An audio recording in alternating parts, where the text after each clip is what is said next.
What's going on, guys? Carlos here from Live Gaming Paradise. We are back again with another episode of The Legend of Zelda Tears of the Kingdom. This time we are in Kakariko village right here, and we are going to do a side quest called A Trip Through Time. And the NPC that will give us this side quest is going to be this guy walking right next to me.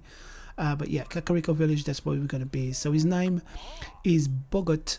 And yeah, he will give us a side quest, and we need to go into 4 locations and read what's in the manual. Okay, so this one is a funny one because I've done one of them, but I will show you all 4 locations. I'll show you exactly where the books are.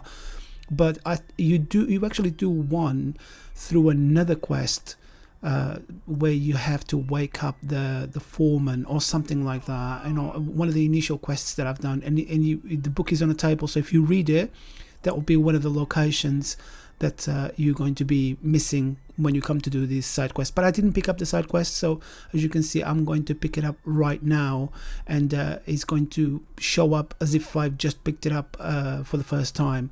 So if this is the first time you're here, thank you very much for watching. Please comment, like, subscribe, all that good stuff. If you're a member or a regular, thank you so much for your support. I really appreciate it. So Bogot will tell you about these books, and he wants to decipher it to kind of like get you to read all 4 and find out, you know, all about, it's like law, basic law. You don't need to do this side quest in order to carry on the main quests, but it's obviously there's a lot involved in it. So just 3 left, there's 4 in total. A trip through history.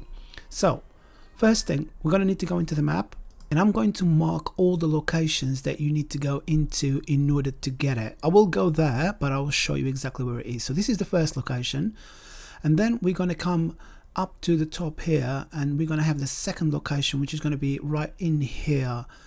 So just mark it there, just mark it exactly like I'm marking, and then we're going to go down to the bottom, and we're going to have another location right here. And finally, we're going to go to the right, and we're going to have another location right here. So these are all the locations that you need to go into in order to get it. So as you can see, exactly like that, like I've got it now. So the best way to do this is go to the Josyu shrine in the sky, so you can just jump down and go directly into the locations that you need to go into. Much easier if you've got this shrine. If you haven't got it, you're going to have to go to the nearest Skyview tower and then just jump down and glide your way down to where it is, to where the locations are. So let's go to the first location now, and that one is going to be the yellow one. There's going to be right here. So they're not very far from the shrine. They all scattered around, but as you can see, that's going to be the location on a mini map that we're going to go into. There's going to be ruins, like ring ruins. That's a part of what the quest is all about. And in this one in here, you're gonna get some bokoblins in here, and you need to get rid of them. So sneak on this one here and hit it, like sneak strike it, and then the other ones down the bottom, you can just either shoot arrows or go down and face them directly. They're not very difficult, but you know, they're just annoying because they stop you from going to read the book, which is just below, and they kind of like guarding it. So 1 strike and that's done. Now it's time for us to go down and defeat the ones down in the bottom.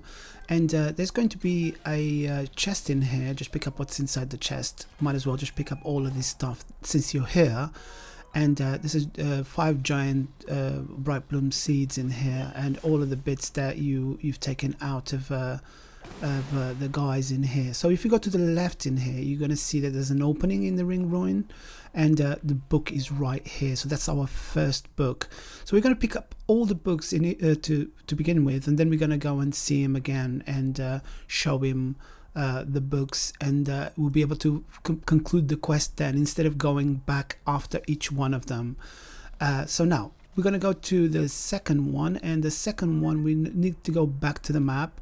As you can see, that's the first one right there, and then the second one we can go to one of the other locations. So we're going to travel back to Josyu shrine, and we're going to jump from over there and go into one of the other pins. I think it's the best thing for you to do is like to mark everything it's all around Kakariko Village, so you can't really make a mistake because all of the ring runes are right there, so you should be able to access them very, very easily. And if you mark it with pins like I did, then you'll be able to see it on the minimap when you jump out from the Sky Island exactly where you need to go into. So that's going to be the next one in here. You can just drop down. It's just so close to where the Sky Island is. It makes it much easier to do it like this. So now we're going to go and jump down here. As you can see, the book is right down there. And that's going to be another one done. So that's number 2, and you got 2 more to do before we can go back to him and give him all of the information of the deciphered stabs or slabs, and we'll be able to conclude the side quest. It's a pretty cool one, but it's quite long because you have to go to different places. So this one is done as well.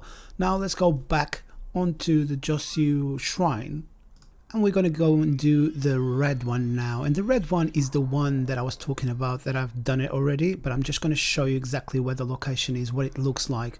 It's like a work table for the foreman, and you don't have to read what's in the book, but because I was waking up the foreman with in a previous side quest, I saw the book on the table and I didn't think much of it, and he actually didn't analyze as anything, so it just allowed me to read it.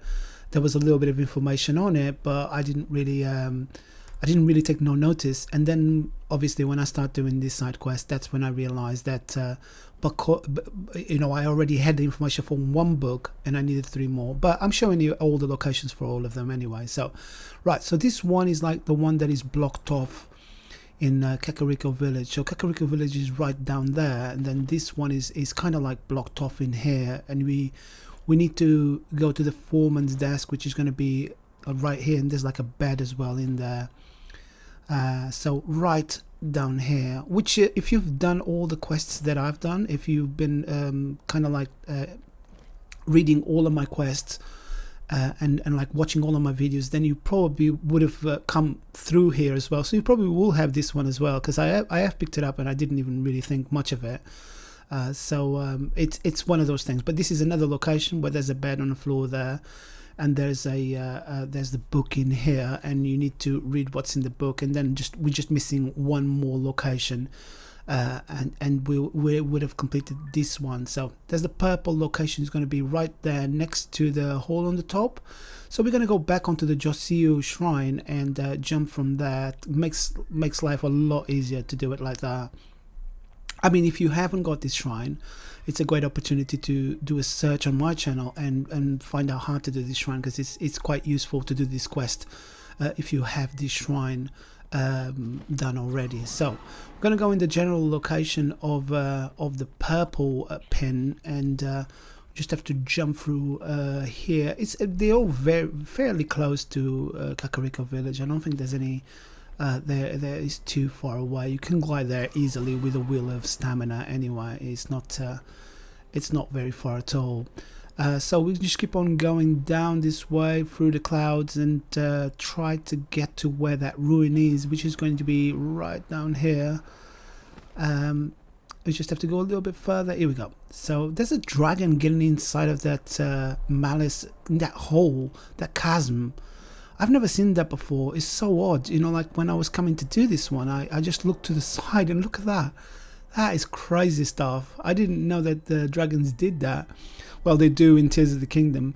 So in this one, you just have to jump from here. You just have to jump down. There'll be a guy guarding this place in here, one of the guards. And you just have to go to the end and get the book in here and read what's on it. And then we're going to go back and speak to the other guy, and there's going to be like a kind of like a cutscene where he gets really surprised about all of the stuff that you've learned and all of the books, deciphered slabs that you got.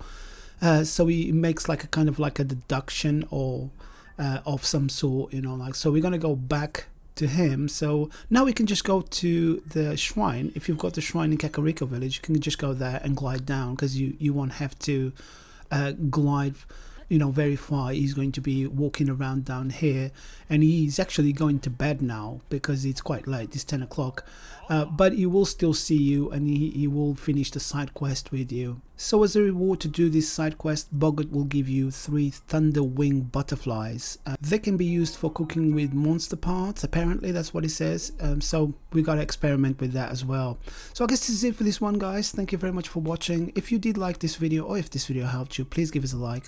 Consider subscribing so I can continue releasing more content like this. I will be back again with some more Tears of the Kingdom very soon. So thanks again for watching. I will see you in the next one.